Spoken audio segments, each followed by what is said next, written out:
députés et sénateurs, vous avez un rôle à jouer pour aider à corriger les excès du passé. Vous les collègues du Grand Kivu, quittez les groupes armés, je vais le dire.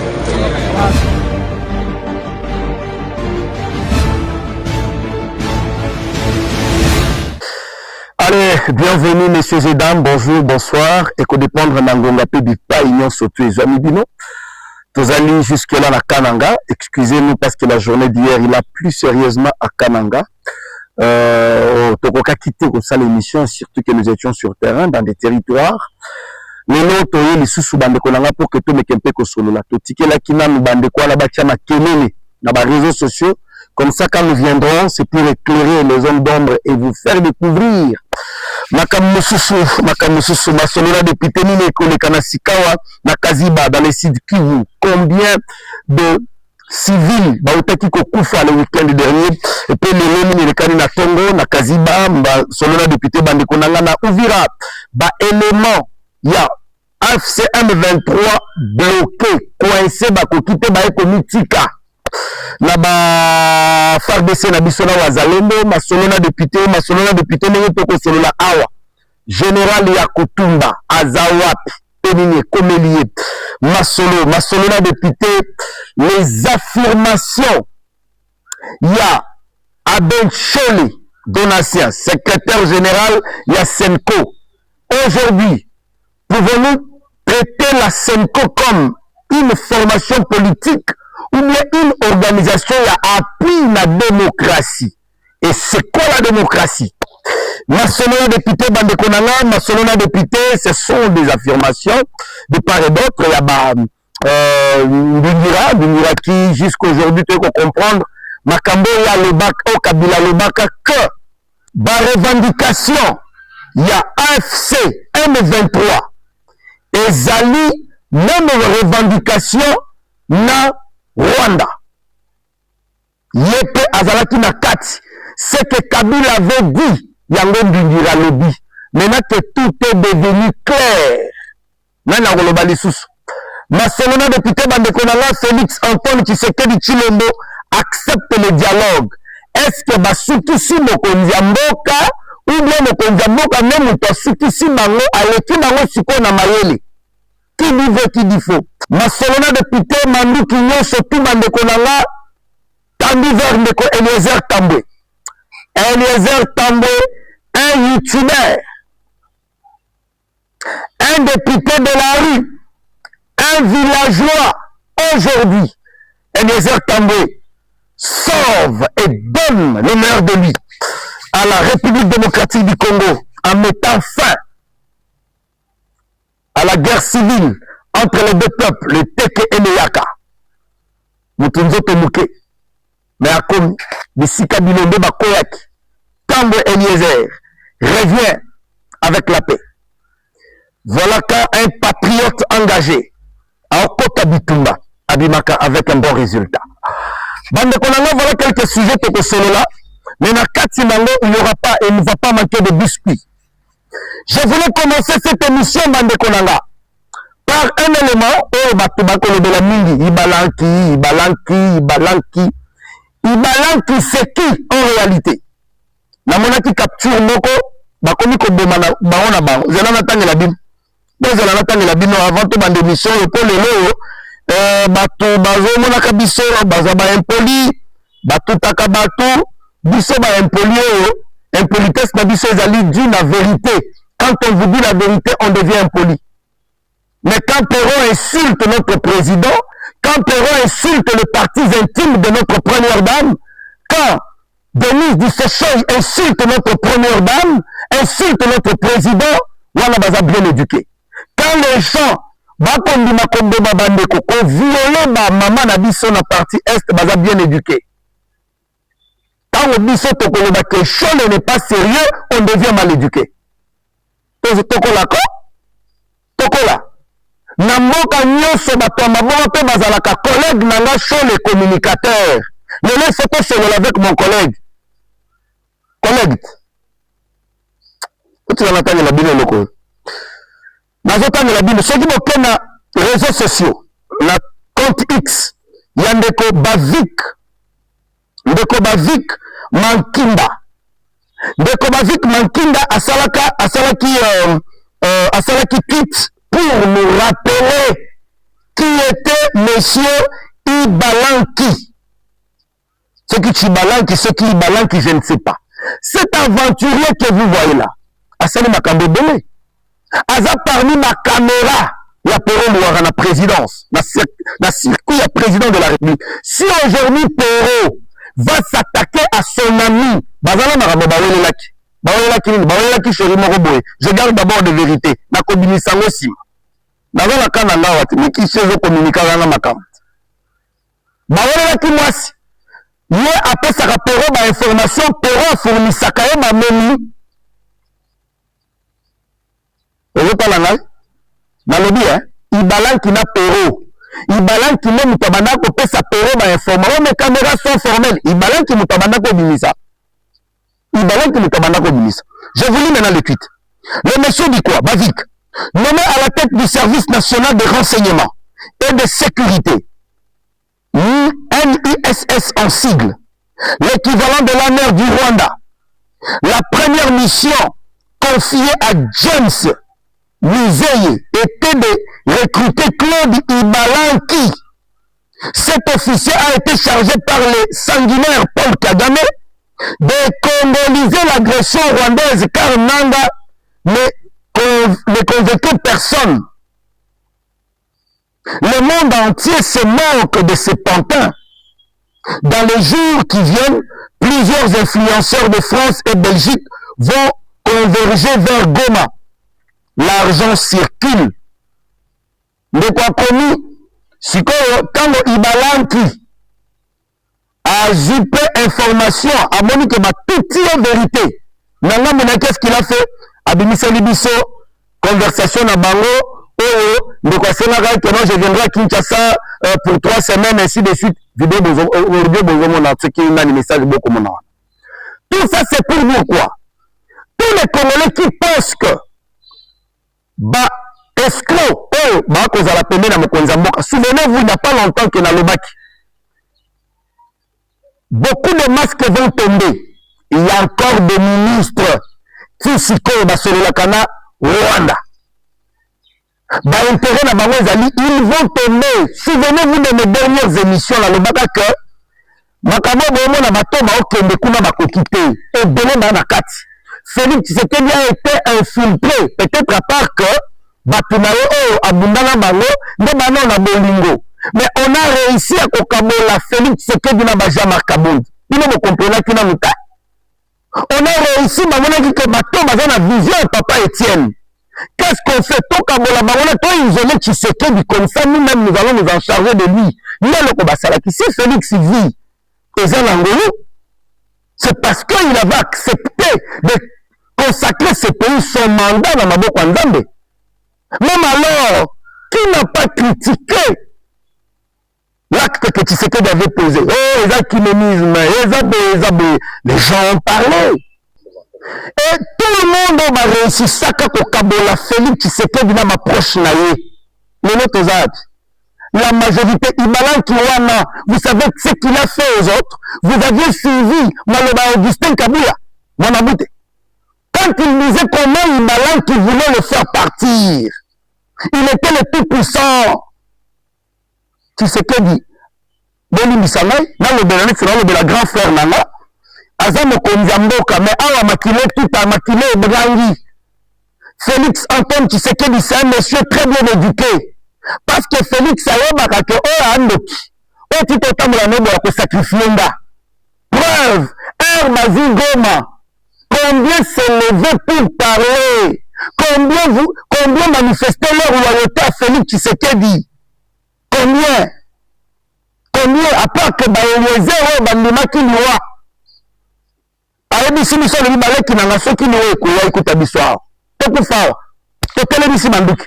Bino Baba, Bobondo, Bawazalem, il y a réseaux sociaux, télévision, battez-vous. Nous sommes battus. Au risque de nos vies. Qui ne nous a pas dit que petit nana botika yo za la visa toi de l'autre côté, tamba avec les États-Unis au botika là to on a accepté parce que notre maître nous avait dit etina nga tobundela mboka.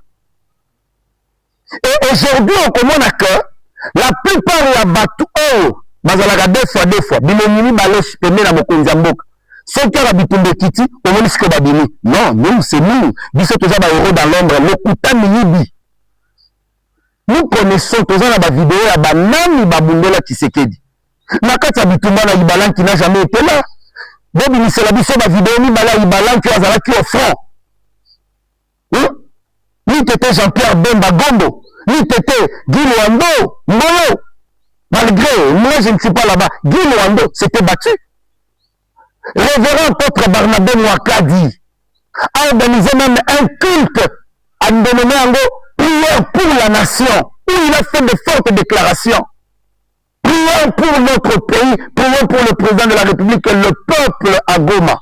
Pendant ce temps, on violait. Qui s'était levé pour défendre Tshisekedi? Et c'est parce que c'est un monsieur bien éduqué. Il ne veut pas la mort de qui que ce soit. Il veut que Mutu a tout tanana justice yanzambe bakutana yemo kwa koya. Bino bokanisi ba mutema neti ya biso la Tshisekedi bo batebele boate. Parce que Mutu neti ngai kabila na rozo na pete. Ngomba ka moko na tsango na prima ngondo. Bo pesa nga Mutu ananga ba tuti olali. Nalobi Tshisekedi, un monsieur très bien éduqué. D'abord, Tshisekedi nous t'a fait une zélawana, donc vous avez tout votre temps, il y a que discuter. Ndaï n'a pas eu Bisakaga, mais ok, tata, tu as un mambo, comme tout à la bateau, à Mibali. Il y a un peu de la nanga. Parce que Tshisekedi savait que c'est derrière Nanga, son patron, c'est Nani Kagame. Tshisekedi savait que le patron de Kabila, c'est Kagame. Tshisekedi savait. Il pouvait aussi accepter le dire, ok, tata, pour la intérêt dans la il pouvait dire que non, la personne numéro autant, comme tu le veux. Je veux la tête de Kabila, Babetier Massassi. Je veux la tête de Nanga, Babetier Massassi. Aujourd'hui, na Indi, et Sika Kabila Okofana, Banani Bakobatela, ce ne sont pas des Congolais. Na Indi, et Sika Kabila, ce sont des Rwandais. Aujourd'hui, si tu es au Sola, Awa, Nanga téléphone, Nana Simbaka. Alia Kendeko Simba, Rwanda, Hollandais. Ni Soudan de quitter. Mais aujourd'hui, nous allons pas savoir faire comprendre que voilà Ibalanki, c'était un agent de renseignement à envoyer pour infiltrer Tshisekedi, comme il s'agit d'informations, qu'on peut s'appeler, qu'on peut s'abandonner du social, qu'on peut s'aventurer, c'est pourquoi on se disait que, comment, Makambo de Kanambo Cannabis, si comme Balamoko Yobani, les caméras sont formelles, papa, hein? Kongo zawa na bakishi ya Kasai bazala no lisite bizone bazotana biloko nzoto bakishi bazao yo mananga na ndembate omananga na dibate lobi na ke kazumba lobi kuna na ke dimbeleni après na kotimiza siko kamisini. C'est pour dire ceci: le président de la République, chef de l'État, connaissant sa capacité intellectuelle, son sens élevé de responsabilité du patriotisme, l'homme vit calmement et il observe tout le monde. La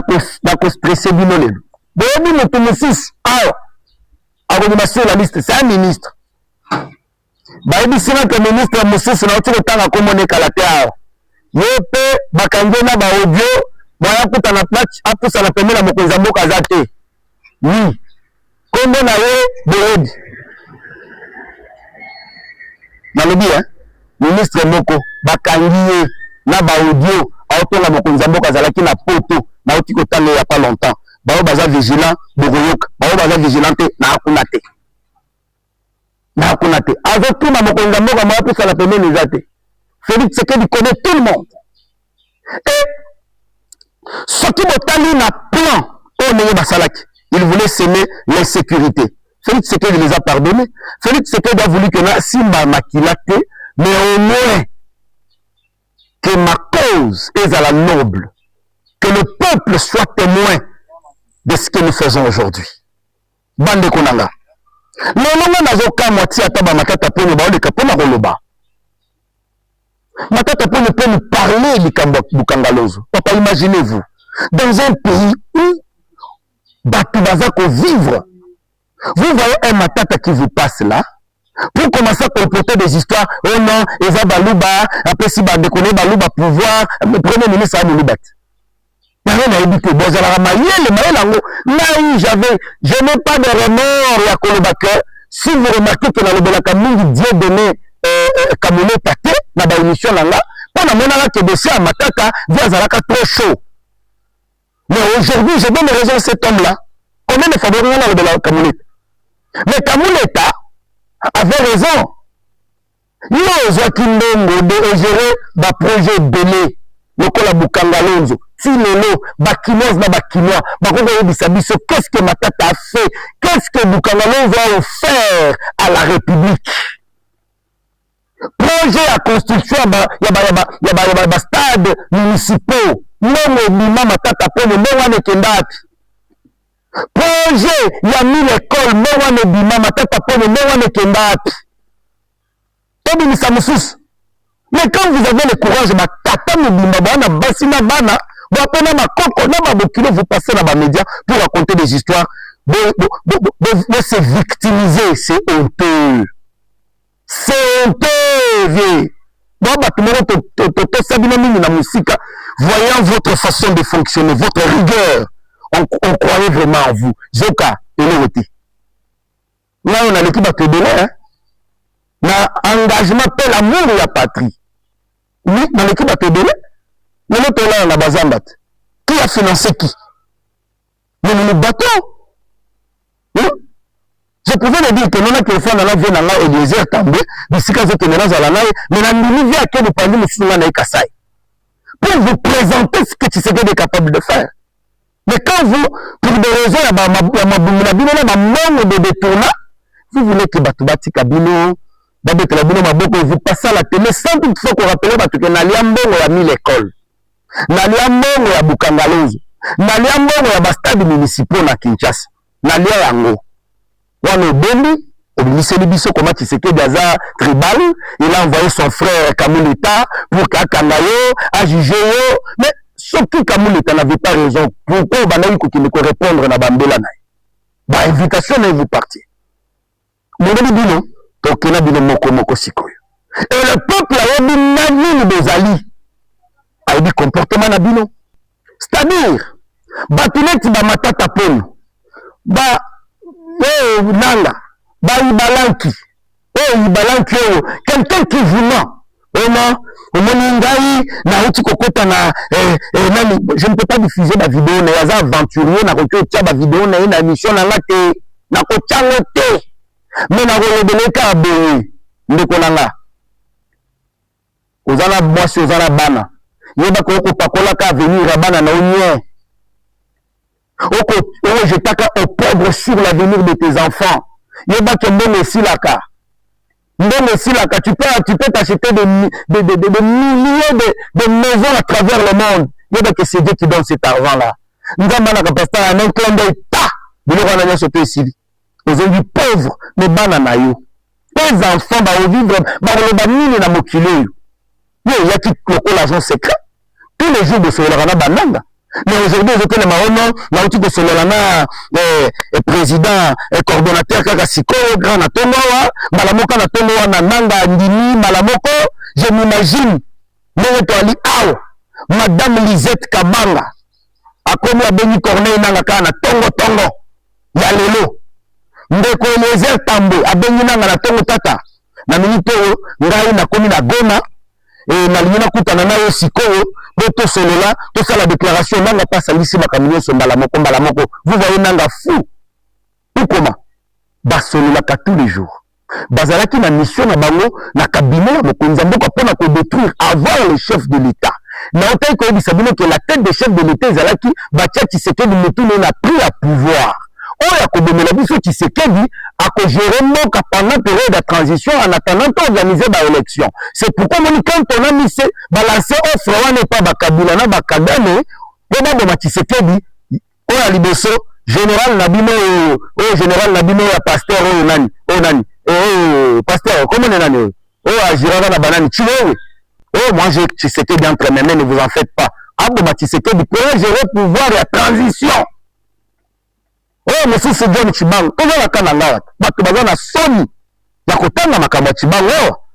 Chibango atelemi ngami na koboma Tshisekedi daiwel ngai tumba koto la tête de Tshisekedi batiaki yango na prima ngongo bateka moto ya Tshisekedi mpo bango banganzama na pouvoir batie bamilitaire batie bacivile et parmi bacivile Ibalan qui était là.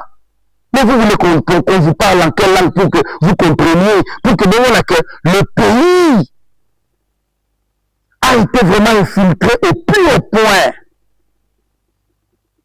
Et pendant ce temps, les Congolais ne étaient distraits.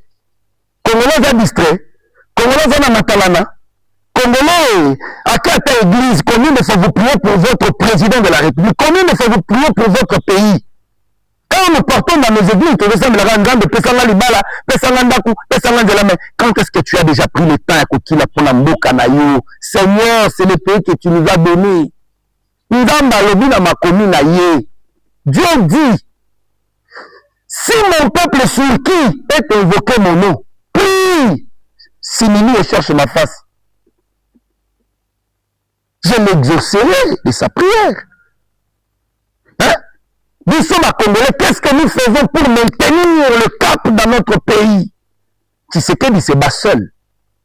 On nous distrait, on nous emmène par-ci par-là, tous éparpillés. Or, na minute on est toali awa, il faut que tout Congolais ait la capacité d'affronter la bataille. Ce n'est pas que tu fais tous les gens bacholi.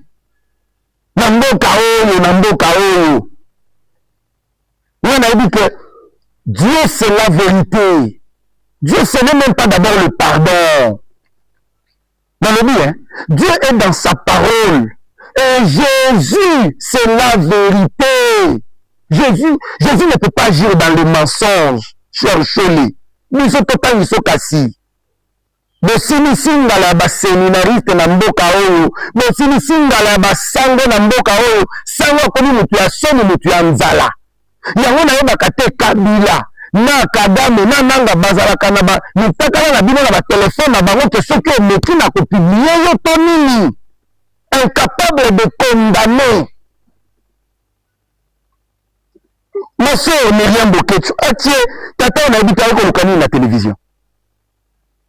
Allez, qu'on balinga la beauté, on te pose une question simple au bandit ko baluka. Au moni makambo na le Rwanda, ba admettre que ba collaborer na M23 et l'intelligence artificielle tala tata. Donc vous faites tout pour ne pas citer le Rwanda, ne pas responsabiliser le Rwanda, mais c'est malheureux. Péron Louara avait demandé à l'époque à Franck Diongo. Ah, Bongini, Rwandais, Bobongi, Bango, Kobundana, Binobo, Bongana, Tshisekedi, de promettre Bangonini. Le monsieur n'a jamais répondu. Vidéo à moi. La question était simple. Qu'est-ce que le Rwanda, les Rwandais n'est pas, ce ne sont pas des enfants du cœur. Bokope sa bango nini, laki bango nini, Congolais yeba. Bokope sa Rwanda nini, bango nde bana sima na bino bozo soutenir nanga. Bokope sa bango nini, bolaki bango nini. Awa bokomi ko ça l'apologie à Kinyarwanda des ba Congolais, Kinyarwanda, c'est des questions que je pose. Répondez à ces questions-là, monsieur Franck Diogo. Soko moni, alors on a pour ça la website aux journalistes monene, oye pour la polémique té. Zolanda, soko tuni mutuna, tianga mo attendre à expliquer. Monsieur na moni ko zo répondre na mutuna na ngate za droit na ngana zo ngiso na mutuna na ngai. Mais mutuna yango yo. Réponse ya oyo. Oyebi motuna okopesa bolaki ba Rwandais nini? Kutana kina mukuse tiana na moni ko. Bokopesa ba nini? Vous avez l'intention à combattre la population, mais la population va ressourcer. Mais commençons par critiquer d'abord, par condamner l'acte du Rwanda. C'est une agression. Il s'agit ici d'une agression, monsieur Franck Diongo. C'est là que moi je ne vous comprends pas. Mais il y a près de 10 000 militaires rwandais qui ont fait la guerre à Goma. Nous sommes dans une agression, monsieur Franck Diongo, ici. Le Rwanda est à Goma, vrai ou faux? Est-ce que tu as le temps de me laisser parler? Nazon à l'histoire à Mboka. Tout ça c'est pour protéger les Rwandais. Tout ça, donc le Rwanda n'a pas sa part des responsabilités dans ce qui se passe. Mais vous répondez comment aux Nations Unies qui accusent le Rwanda notamment dans l'évasion des Goma d'avoir envoyé des milliers de soldats à Goma. Et aujourd'hui, on commence à établir qu'il y a eu des exécutions sommaires avec les troupes des M23 chapeautées au-dessus par le Rwanda. Donc pour vous, tout ça, tout ce que vous dites là, c'est pour relativiser, minimiser d'une certaine manière la responsabilité du Rwanda dans ce qui nous arrive. Vous êtes fiers, vous Congolais aujourd'hui, un pays étranger fait une guerre sur votre sol, tue vos propres compatriotes, contrôle à l'heure où nous parlons une bonne partie de votre pays. Vous, Franck Diongo, après toute la lutte, vous venez nous donner des théories et justifier cela. Aussi ici. Merci ici, papa. Et on a monné d'abord Yomoko. Ozo croire, ozo ndima, mutuna na ote. Donc Yomoko ozo croire mutuna ozo tunate. Ça c'est la première chose. Dans autres mutuna na kondima na kati ya mote mana oza na mote. Non, moi je ne fais que poser des questions. Je mets sur la table des éléments. N'a-t-il eu éléments? Il y a des rapports des Nations Unies qui annoncent que des milliers de soldats rwandais ont traversé dans cette guerre des Goma. C'est l'armée rwandaise, via ses unités spéciales, qui a fait la lutte à Goma. Ça, c'est clair. Les Nations Unies vous disent qu'à l'heure où on parle, il y a eu des exécutions sommaires du Rwanda et des troupes des M23 à Goma, chez nous. Et au moment où nous parlons, c'est le Rwanda, via son armée, qui contrôle Goma. Quand on s'appelle Franck Diongo et qu'on a lutté, on ne peut pas être fier de soutenir une force derrière laquelle il y a l'armée rwandaise quand même. Est-ce que si on peut seulement attendre à répondre? Parce que ça n'a pas pour la polémique, n'a pas pour la naïbi kolobate, n'a pas sa lumière, parce que Chilombo a pour na popesa la promesse à Lukuta. Discours est déconnecté de la réalité. Aux Hollanda, n'a pas de alors, Makambo au lobby à Nations Unies, SADC, EAC, Bongo na Bongo. Nakobanda na yote, MONUSCO, bata Nations Unies, bazali kola ba belligérant ba bundaki contre ba libérateur. Donc c'est parmi une armée parmi les 8 armées na utotangila. C'est-à-dire que baza crédible était elingo lobani. Est-ce que kotikana loba mais personne moi tenter papa. Au ménage de la tuna mituna na yo na répondre non continue na za calme. Lobato zoyoka tokei. Tant aux loba olingo discrédité Nations Unies qui rapporte d'abord ça à Lokuta. Tikanga ina loba population bazolanda biso bakoyoka vérité za wapi matoi emila lelaka ya ngomoko. Tokei. Tu n'as pas besoin ya ko désorienter opinion pour ça la plaisir na Chilombo. Les peuples congolais, ils ont dossier à S, ils ont dossier à Makassi, ils ont manipulé la population congolaise. Parce que on peut expliquer au Pérou. Ok, allez-y. Chilombo, ils se servir na ba théorie à Machiavel, c'est-à-dire il faut qu'on passe sa promesse à Lukuta et Koyate. Au pesi bango moi espoir pour bango balanda yo moye ke eloko angeza Lukuta usoma na pesi promesse ko kanite et a pesi réalisation nango c'est un espoir déçu. Alors pendant kozonga na diabolisation ya Rwanda na rapport ya Nations Unies nde nazo talisa yo boye ngai moko naza défenseur ya droit de l'homme. Je n'ai jamais accepté violation à droit de l'homme. Oyebiango. Non, mais le Rwanda, qu'est-ce qu'il va gagner alors? À vous soutenir, vous lui avez promis quoi? Non, n'était pas. Qu'est-ce que vous avez promis au Rwanda? Il faut qu'ils ne viennent pas gratuitement à mourir chez nous, tranquillement. Je vous donne un exemple. L'ennemi de mon ennemi est mon ami. Moi, je suis opposant non armé. Je n'ai jamais pris les armes jusqu'à aujourd'hui. Quand Tshisekedi s'était tué par rapport à toutes les rébellions, Tshisekedi n'était pas agent du Rwanda, Tshisekedi n'était pas membre de la rébellion. Ce n'est pas parce que je dis un discours de vérité que tu vas indexer ce que tu veux indexer. Motalinga finga fingi, motalinga lobamabe. Quand tu es dans la vérité, tu ne tiens pas compte de ce que les gens vont dire. Je m'assume parce que je dois donner la voix aux Congolais, la lumière pour les voix puissent marcher.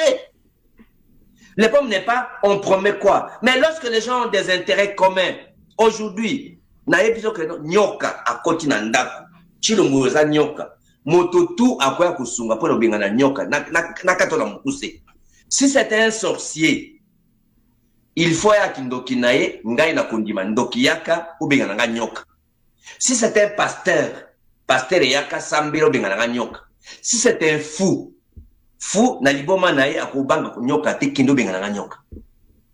Soko moto ya yebike akocha moto, milinga wana mendaka ezikate ayachi moto. Donc aujourd'hui, les saluts de Congolais, d'abord to benga na nyoka, tuka kutama mandako après. Soko yebi amote. Vous en comprenez? Makabakuluka bouke émissaire, onde ndoki, onde moibi, onde motaliboma, ce n'est pas le moment. Ce qui est nécessaire, tout ce ndoki, ça fait 30 ans, tokanga ndoki. Il faut un discours d'action et de responsabilité pour pousser les Congolais à se prendre en charge. De notre côté, on amène, José Makila, Alimoa, Batuni et Pakulu, tu n'as pas Kamundi. Papa, nous Ali Awa. Bino, dites-nous qui agresse notre pays. Quel est le pays qui agresse la RDC aujourd'hui? Si vous savez que nous sommes agressés, qu'est-ce qui nous manque pour pouvoir nous battre contre ce pays? Ce n'est pas à moi qu'il faut poser cette question. Moi, je pose la question, s'il vous plaît. Oui. S'il vous plaît. Oui. Vous avez demandé qu'on vous laisse expliquer. Je voudrais que vous répondiez clairement à ma question. Et je veux vous répondre. Nous sommes aujourd'hui fin octobre 2025. Ouais. Tous les rapports des Nations Unies faisant foi. Quel est le pays qui agresse la RDC aujourd'hui? Si vous me dites que tous les rapports des Nations Unies faisant foi, qu'est-ce que les Nations Unies attendent pour condamner très clairement le Rwanda? Ça a été fait. Ça a été fait. Mais répondez à ma question. Pourquoi vous posez une autre question? Pourquoi ça vous met mal à l'aise? Ça ne me met pas. Mais répondez à ma question. Quel est le pays qui agresse la RDC aujourd'hui? Je suis vraiment à l'aise. Mais allez-y, donnez-moi. C'est une question fermée. C'est à vous? Oui. Non. Non, ce n'est pas à moi. J'ai dit les rapports. Je ne suis pas un étudiant pour avoir une question fermée. Je suis un acteur politique. Vous me posez une question et je vous réponds par une question. Non. Par une question. C'est aussi une réponse. C'est aussi simple. Mais Thierry, c'est aussi une réponse. Je dis ceci, tout simplement parce que moi, je ne suis pas le garant des institutions. Je ne suis pas le commandant suprême pour que vous me Vous êtes acteur politique, un acteur politique majeur du pays. Oui, mais vous ne savez pas dire clairement à vos électeurs de Sud-Ubangi quel est le pays qui agresse la RDC aujourd'hui. Je sais où vous voulez arriver. Non, je veux juste un nom. Mais ce que vous voulez, je veux juste un nom. Mais ce que vous voulez, je vous le dis en vous regardant dans les yeux, vous n'aurez pas ça de ma bouche. Pourquoi? Oh, monsieur Chole, finalement, qu'est-ce qui se passe avec vous? Bokondima, parce que vous ne voulez pas de Tshisekedi. Totchamboka na Kao. Parce que vous voulez que Tshisekedi parte. Nanga, aujourd'hui qui parle. La vidéo est là. Celui qui nous avait dit, non, Tshisekedi c'est le président élu. Il est. Papa ta vidéo. Nanga, la moine. Politique, je confirme. Les résultats des élections, je parle des résultats définitifs des élections, proclament le président Félix Antoine Tshisekedi Tshilombo, président de la République. Il l'est. Arrêtez de réfléchir là-dessus, sans aucun débat. Mais en même temps, les résultats définitifs du jeu de la Cour proclament, annonce aussi une majorité au Parlement qui appartient à une famille politique. Mais vous faites de ça la ronde. chers Congolaises et Congolais, ne vous laissez pas emporter par des distractions inutiles. Le chef de l'État a pris la décision de dialoguer, mais pas avec les gens qui ont touché les armes. Et ce dialogue-là ne va pas être tenu en dehors de notre territoire. Ce qui est na chofa, toke na chofa ko dialoguer. Ce qui est kisanga, toke kisanga tout ça la dialogue. Ce qui est na bandundu, toke na bandundu. Ce qui est dialoguer, belinye toke na kilo la balanda kuna na katanga, toke ko fana kuna ba planter des corps to celui-là. Makamba wa dialogue o toke San City Kindoki. O toke de Afrique du Sud Lokuta. Félix Antoine Tshisekedi Tshilombo. Coup de chapeau. Chapeau ba papa. Et là soana sikoyo, il faut bato makoya dialogue peuple ayamba bango. Nanga bapimeli ete yaka. Mais peuple ayamba yo, akotisa yo. Oh, reste problème que mais yaka dialogue sebe ya mobali peuple même to ko juger ko yamba batuna ye.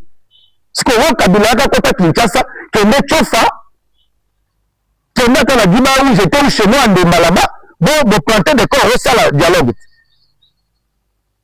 Donc kamisa que notango bokolia nguba boyibi bobie pour se kotika la se ama mais mati tomba mi peuple bayebi qui nous agresse, qui ne nous aime pas, qui nous aime. Qui nous aime. Et aujourd'hui, quand on a fait le Wana Bazoloba, à l'époque, il y a Kabila, quand Kabila était président, je suis tombé par cette vidéo ici. Suivez ça. Au monde, il s'en va la sultane, au tiers au nom du père. Quand est la sultane?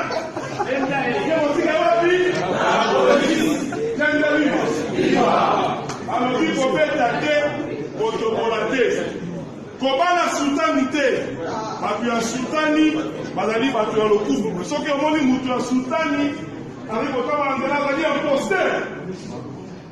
Kanga ye, okene wapi? Nyangile viva? Viva! Nyangile viva? Viva! Viva! Jozo kopesa bozali ba soldat politique ya raïs. Aussi formation pendant 3 ans, dimanche ko ezali force.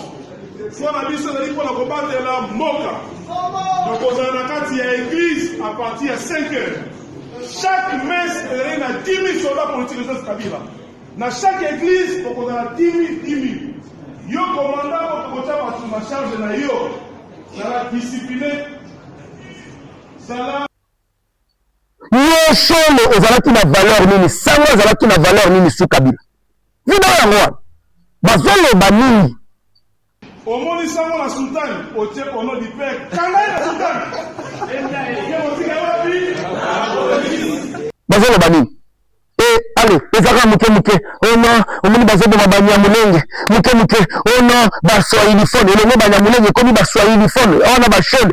Nous sommes en intelligence artificielle. Merci. Il n'y aura pas de dialogue en dehors de notre territoire. Et chaque dialogue, il faut qu'il y ait des principes. Il faut qu'il y ait des principes. J'étais en train de lire, je vous envoie un peu, quand il y a Nani, quand X, il y a professeur, il y a Maître Kabengele qui m'a intéressé, il m'a rappelé de quelque chose. Il dit,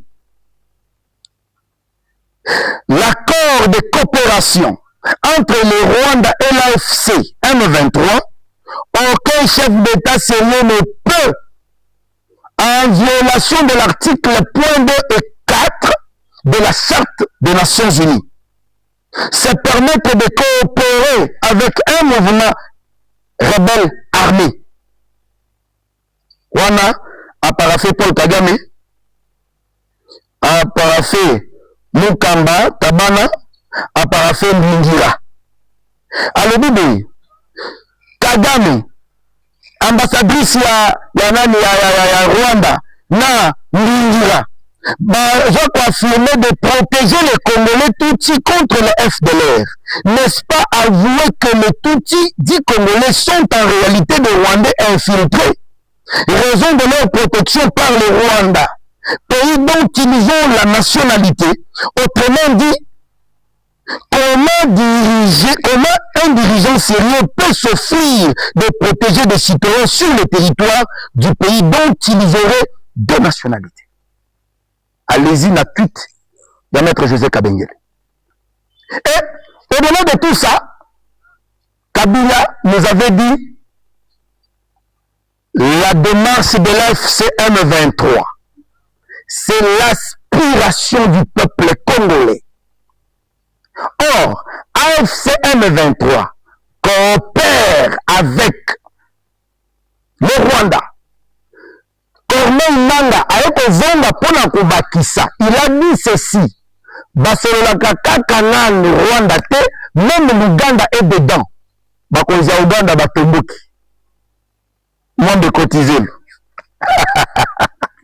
Papa, tu connais pas ça, la Congolais, c'est quoi l'information? Papa, toi seul là. Voilà l'information, grâce à la vigilance, il y a Wazalendo, na FARDC, 8 drones kamikazes, il y a AFC M23, et ils ont neutralisé à 17 km de l'aéroport, il y a Bangoka, à Kisangani. Et neutralisé à Lodi. Bafanda yana, neutralisé à Congolais Téléma, Kolembate. Nene to solo na bino awa, nene to solo la awa, na Kaziba, dans le sud Kivu. Il y a eu affrontement. Affrontement na mine moko, Rwanda, Mipesa, Boton. Affrontement, ça n'est pas parce que les Wazalais ne blaguent pas. Ne croyez pas na FARDC Tumba Banayi qu'on a manipulé. Awa, ce sont les Yakutumba. Awa, ce sont des généraux patriotes. Ils étaient voyous, aventuriers, civils au Kabila Tigela Bisoté. Ils étaient civils au Kabila Tigela coopérants. Ils ont bangoté. Et bangoté. Na Kaziba, dans le sud Kivu, 97 morts, affrontement Isalemaki, na Kaziba. 97 morts et 235 blessés, civils. 97 morts wana bakufi. Pour Bango Bajirakamboga, tout ça c'est parce que Nanga a besoin d'être chef. Tout ça c'est parce que Kabila veut être Hitler. Tout ça c'est parce qu'il y a un certain Libalan qui, d'habiter na Congo, en quoi nous pouvons être redevables. Lui-même, Tumbango, d'habiter na sali ba forage, na mkende pas na ba forage, na kalanga, d'habiter celui à Tonga, wapi. Libalan qui n'a rien. Tout ça, bateau bakufi, c'est pour que nous te bas, en bon on a chôlé, et bas on va intérêt na bango, l'État peut s'arrêter la bango, laisser aller, bas on la gratuité de l'enseignement pour bango pour tsarambon. Juste ça, pour tuer les Congolais.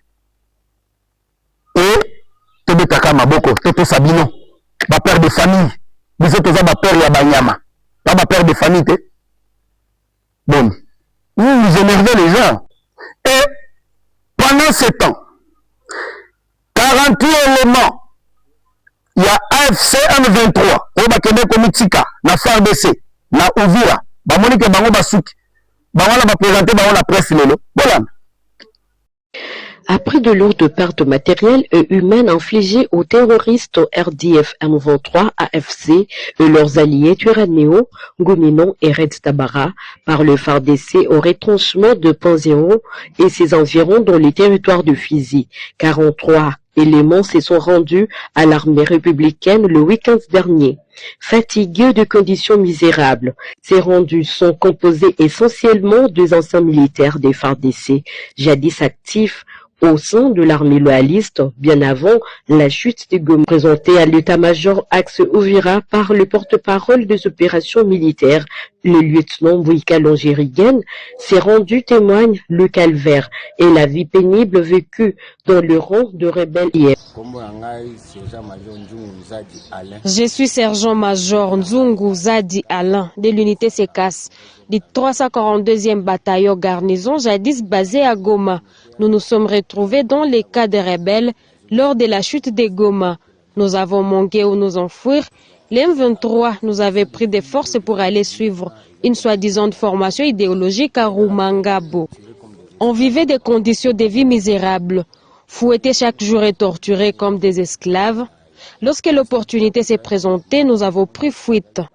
Nos instructeurs étaient des militaires rwandais. Lorsque nous étions là-bas, une fois on commettait l'erreur dans l'exercice ou ailleurs, on était tués. Ils avaient creusé des fosses communes où ils enterraient 20 à 50 personnes régulièrement. Depuis que nous nous sommes rendus aux forces gouvernementales, nous mangeons bien et nous sommes en paix parce qu'ici c'est chez nous. J'appelle les autres qui sont encore restés chez l'ennemi de faire tout pour rejoindre nos FARDC.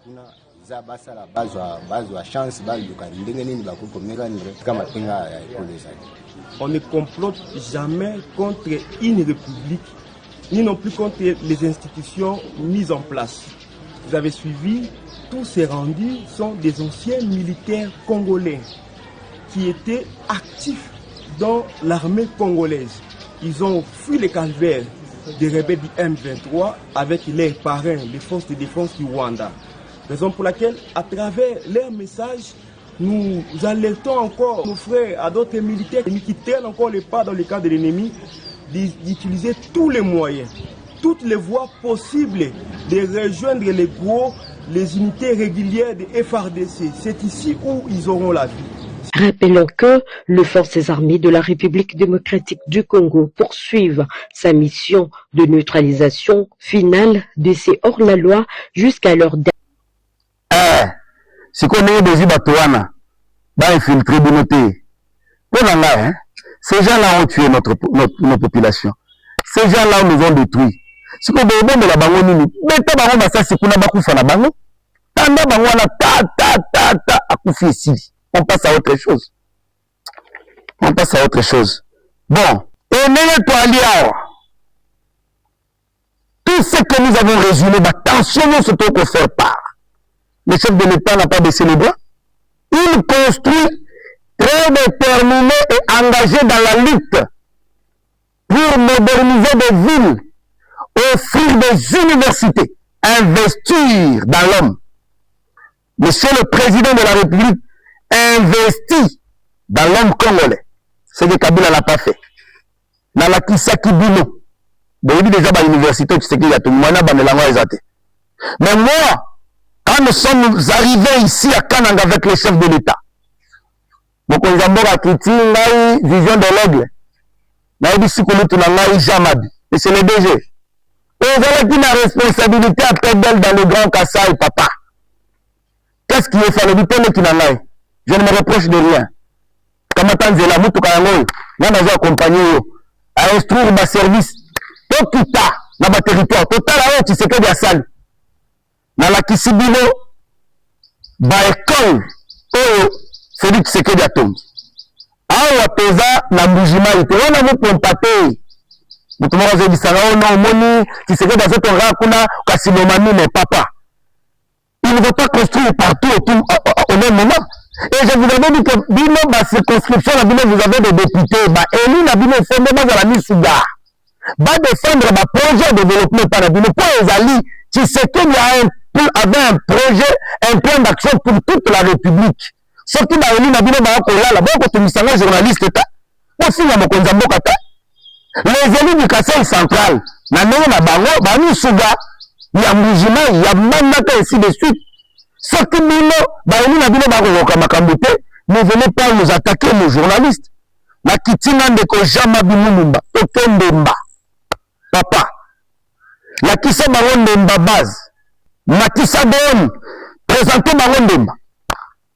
Et donc, je vous avais dit, ce qui détruit, nous sommes tu sais que bien que ça dans la territoire, les qualités à Banzela, et ça qui n'a moi pas si.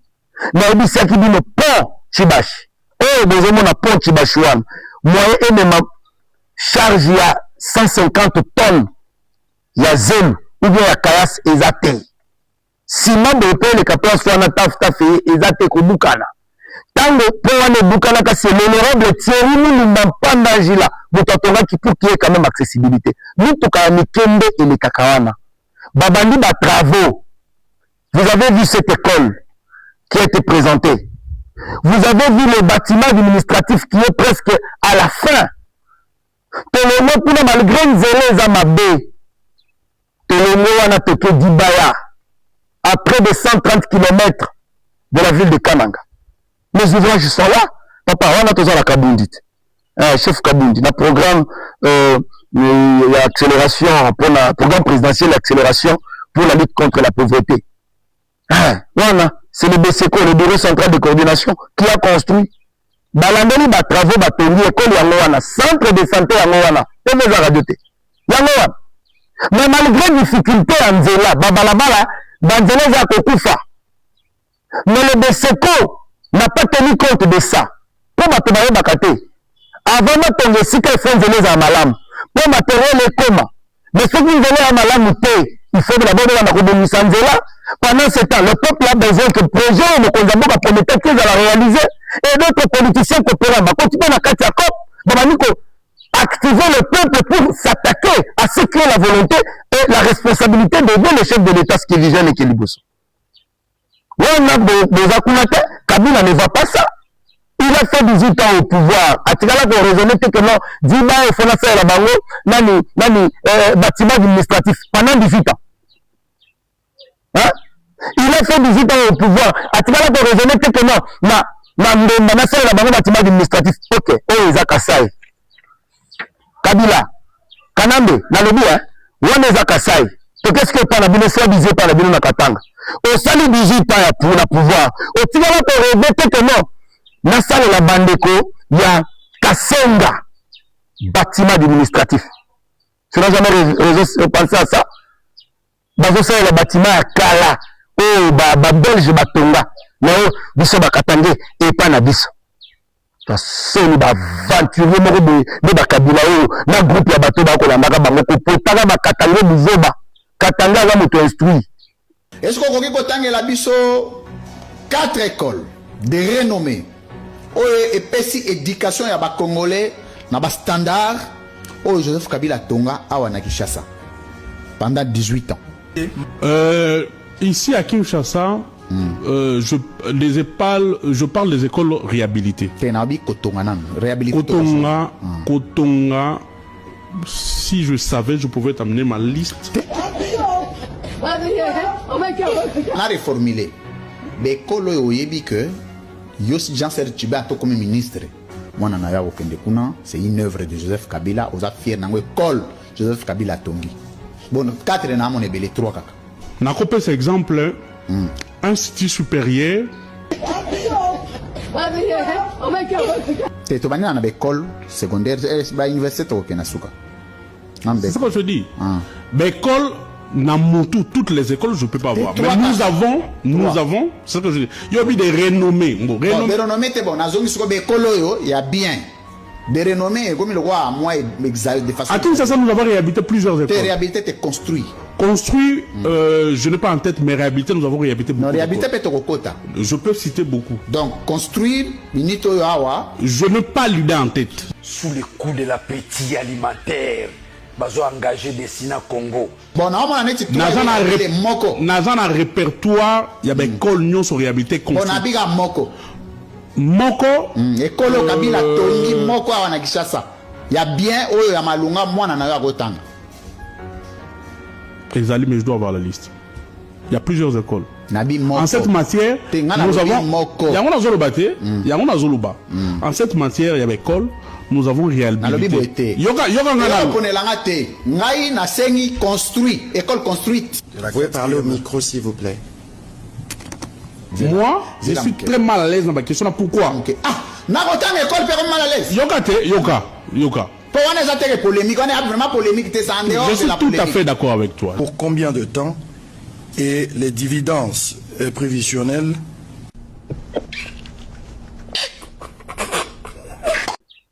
Katala mopestu. Yote ba ventiler to zomona ka muke. Oh chie bakatange, chie de Kabila. Kabila kan. Il n'est pas votre frère. C'est un Rwandais, et vous voulez qu'on fasse quoi? Voilà que le Balukuta, mais seul à Golobaka, collègue n'a pas communicateur. On va pas prendre vos Pessaraba to Kanda, je ne sais même pas pourquoi. Boutilana, dans le Bilana, comme ça vient en et les airs tamboués. Le seul est rare. Ah, est-ce qu'on va laisser polémique? Je me pose la question. Est-ce que Eliezer est le premier ministre délégué à la défense nationale? polémique est bande. Na pour nous, hein, Eliezer Tambwe est le seul ou le premier ministre délégué à la défense nationale ou bien Mississippi Bazalak. Mais selon l'information à vie, dans le but que Eliezer a allé 4e ministre. Le Talibesso Zalaga Mebutu. Ah, là, bakitani na yini balé après Eliezer aye. Évitez-moi de polémique. Là, il dit que Eliezer a petit sanga makambo petit nanga, mais entre sur la pembe. Makambo Eliezer, maintenant qu'il est devenu ministre délégué à la défense nationale, chargé des anciens combattants. Ce que Eliezer a commencé, c'est comme si le ministère en est bandit sikoyo. Dans le but, hein, c'est comme si le ministère délégué à la défense nationale en charge des anciens combattants et bandit sikoyo. Sous qui se dit. Il y a d'abord la polémique. Les camarades du Salah, les anciens combattants, qu'est-ce qu'ils ont initié en termes de loi, en termes d'innovation? Qu'est-ce qu'ils ont initié? Et si Ezali, envoyez-nous, on va diffuser gratuitement. Et rappelez que le nom de connaisseur a peut-être le ministère au place tel. Il a commencé tout à zéro. Il a commencé tout à zéro. La récupération, l'authentification et l'identification des anciens combattants est leur bien. Sauf que ça ne m'a pas depuis qu'à là. De l'heure où on n'allait pas recommencer par là, et les heures allaient déjà trouver des bases. Banda comme anciens combattants spoliés. Côté, anciens combattants, veuve, ceux qui orphelins, anciens combattants, oubliés. Et ces genres de personnes, le rôle à Tshisekedi Eliezer Tambwe na administration à l'État. Pour la koyebondoka ndeko kobondisa vraiment. Bozanga soni pe mawa. Cabineté le chef de l'État ici. Basango ba kolongola ka bango bilamba na bakashwa ba aner. Mutaloba à la quitter. Cabineté chef de l'État ici. Babomela biso kapimba manke. Bouche B. Kabila chef de l'État ici, grand chef comme maintenant ça pour créer un mango, babemae mutolobate. Pourquoi maintenant ça pour Azali? Ça veut dire provoquer la c'est la binoka maintenant ça pour avec lui en pleine émission. Plein d'ambok. Talata bawe. Et Kabila président de la République, Bazoba Mouyambo Bachana Boloko. Kabila président de la République, Chebea, Babema, Fidel Bazana, Babema, Mutolobate. Kabila président de la République, nous avons vu Bazoé tirer sur ma roulage en pleine centre-ville à Kinshasa, même à Loba. Kabila président de la République, Bazimbo on a vu ça, il y a Bukangalozo Balié, même à Loba. Qu'est-ce qu'on appelle? Kabila président de la République, Bazeli Bisso, Mukundumu la Pascal Loba qui te désigne comme à Kabila, il y a Koko Nangai, Batubio na Mwana Wana, il n'est pas congolais à Rwandais. Mukundubi la babengana na mboko ya kima bato bakufa Rossi Mukendi ya Kenda Thérèse Katanga la Kenda Kabila président de la République Nanya Loba. Mais aujourd'hui je veux voir tout le monde, c'est tout le monde qui pense que notre c'est que le plus levé de tous. Mais bandeko tous à la série quoi, tous à la série, tous à la série atana Kimbeka atana moninière moko il faut moi minde que la ponde de Kamona yango bino bo ezali yango siko atabule moko siko tokozala na mboka moko ke mutako iba nendo ngonga lingi mutaboteli mutasali bizoba na ye a détourner même l'état te détourner maboko c'est te lebi et comme problème ndeko Eliezer Tambwe poche charmant a réussi ya kotia kimia entre les deux peuples instrumentalisés par des politiciens qui voulaient créer l'insécurité en pleine centre-ville de Kinshasa. Bakangeli Minakuni. Baka est-ce que beaucoup qui koyebisa biso basambi c'est la bisonan banquette ici là basambi sa Minaku. Po batobele ba ocha makelele. Ce que Minaku a fait. Ce qui Kabila Zalaka président de la République qui apprenait que Minaku était dans ce qu'on lui reproche par la justice. Kabila Nanatika était atabile mortu à la série. Ce que Chadari a fait, on va reprocher, si Kabila était chef de l'État, vous pensez qu'il allait laisser un type se comporter comme ça? Papa Etienne Tshisekedi wa Mulumba empêché pour la voter. Vidéo ya ngwana na mona ki lobby. Papa Batu. Mais si c'était période à Kabila, moutazo n'a que voter ba bêti ba gaz lacrymogène. Et il y a que ça là, oh mon tyrannie, oh le garçon Kikuni, oh Datala Suki, Akati Suki, hein? Masa nanga Kikuni. Oh na teka Kabilamba mais yemoko tije na ibu ko la tapé, ateka Kabilamba. Oh Kikuni. Na o lubaya, viens na biso lubaya. Naza na kana ngawa, lobi nazo kino la tsebino pa ba lubaya. Na wegende Kazumba. Lubaya, yere chez vous. Denis c'est ça na ok visa. Vous étiez des députés pendant plusieurs années. Vous savez la population en a nini. Il fallait que tu s'étais dit aïe. Attends, la bino ba ouvrage. Mettons auto la bino bako ko la bino boza bambo balsi na bino na bana bakenda poto. Allez, population ba votera bino de bana mboka. Botongeli bango écolté, boseli bango le côté. On arrive à Dibaya, on nous dit maman va le dire. Il faut que tu sais que tu kanisa. Comment tu peux ça battre na mai? Comment Fandi? Allez, pour la poste à pouvoir. Allez, on va dire que ça n'importe quoi. Et bien je comprends, c'est de la pauvreté. Parce que pour eux nous a dit, si bati pana baki kuna ba komi comme là-bas tu vas, hein, les gens arrivaient afin d'appeler mon policier à aucun là.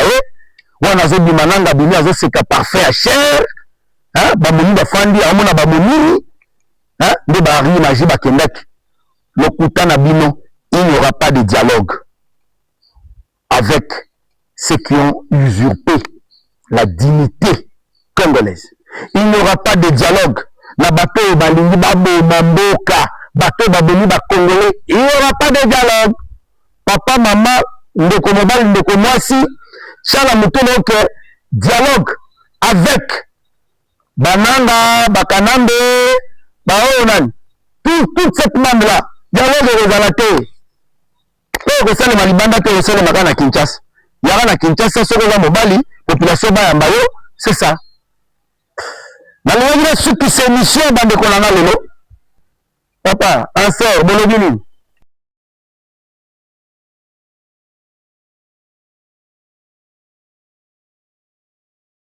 Le directeur de l'ANSER pour le Grand Kasaï, Alexis Moulomba, a effectué le 14 janvier 2026 une mission d'itinérance dans la ville de Chimbulu, province du Kasaï central. Objectif, s'assurer de la mise en service effective de 2 centrales photovoltaïques d'une capacité totale de 200 kW, construites par l'ANSER dans le cadre de la politique du président de la République, Félix-Antoine Tshisekedi Tshilombo, visant l'amélioration des conditions de vie des populations rurales et périurbaines. Moi, je trouve ma satisfaction auprès de celle de la population. C'est pour cette population-là que la centrale a été construite. Et je viens de parcourir la ville de Chimbulu pour les quelques ménages connectés.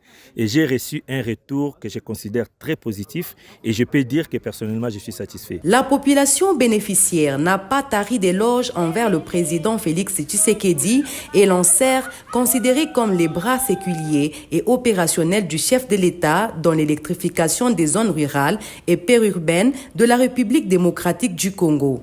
Pour le moment, quand nous avons les courants d'ANSER, ça va booster le développement dans notre ville de Chimbulu qui a sombré dans les ténèbres pendant plusieurs décennies. Nous avons une très grande joie, une joie immense de remercier son Excellence M. Félix-Antoine Tshisekedi d'avoir pensé à nos zones rurales afin d'être éclairés. Aujourd'hui, là, je peux me brancher en direct. Comme j'ai 4 congélateurs, ça passe sans souci. La radio qui est là, c'est une grande radio, ça passe. La télévision, elle est là. Je peux recouvrir au moins 14 chambres ici qui passent. Donc, je suis vraiment en grande satisfaction. Le maire de la ville, Marcel Moutamba, a exprimé sa reconnaissance et félicité l'ANSER pour cette réalisation qui marque une étape importante dans le développement local. Boakungenzelwa mujumu bena faire bakwela entreprise mwazi mijumu to asekelewa bon boal mijumu mienza bimpe mene to kwenda nabo mo situation subidi to kwenda nabo mo hotel wa MCD to kwenda nabo kwa colonel to kwenda nabo kwa océan ba forage ba kumunene kapia ka bon baka file kimpe ne voltage dimimpe mene chimanga cha Chimbulu nchinen zembwe iji talamu chitupa chikese Boachini, nanku balombo bo mokuvujija potomi kwabo bwana bamuno mokwela bantu bakwabo mzembwe ne kuvujija centrale mukwa muisatu bankite ya Katala. Ce projet de haute portée bénéficie de l'accompagnement constant du gouverneur de province Joseph Moïse Kambulu Nkonko, représenté lors de cette visite par son chargé de mission. J'ai vu et c'était pour me rassurer nécessairement de ce que nous a dit. On a vu l'ouvrage et ce sont de bons actes qu'il faudra encourager. Il faut conscientiser la population pour un usage utile et responsable de l'ouvrage. L'ANSER rassure enfin que la population sera connectée à ce courant pour une période d'essai d'1 mois. Le travail étant fait et de manière satisfaisante, on va laisser les connexions des ménages qui sont en train d'être faites pour un temps d'essai, pour être sûr que l'entreprise que nous avons recrutée pour faire ce travail, qui est moi visiblement j'ai apprécié, et il y aura un temps de maximum 1 mois. On ne dépassera pas 1 mois d'essai, parce qu'on ne doit pas demeurer dans la gratuité. Pour la simple raison que l'énergie, c'est une denrée coûteuse et ces équipements doivent être d'une part protégés et aussi être assurés dans la maintenance et dans les remplacements de ce qui pourra être effectué.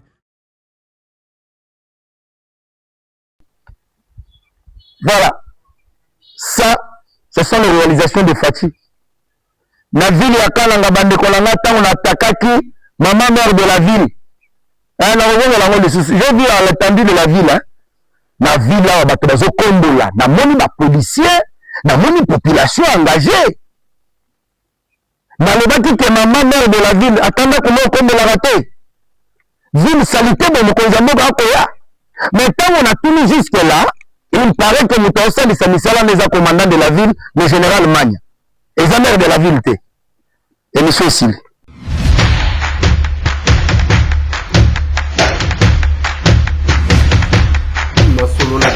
Honorables députés et sénateurs, vous avez un rôle à jouer pour aider à corriger les excès du passé.